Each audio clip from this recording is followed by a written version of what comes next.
அது ஒரு தலை அடக்கு வரும்.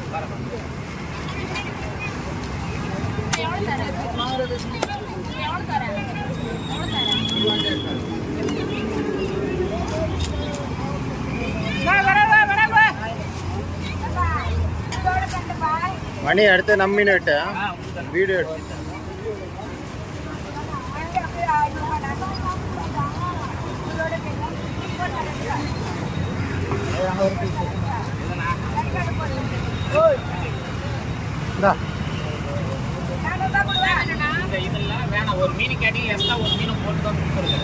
வெட்ட வேணாண்ணா 250 ரூபா போட்டு பாண்டி நான்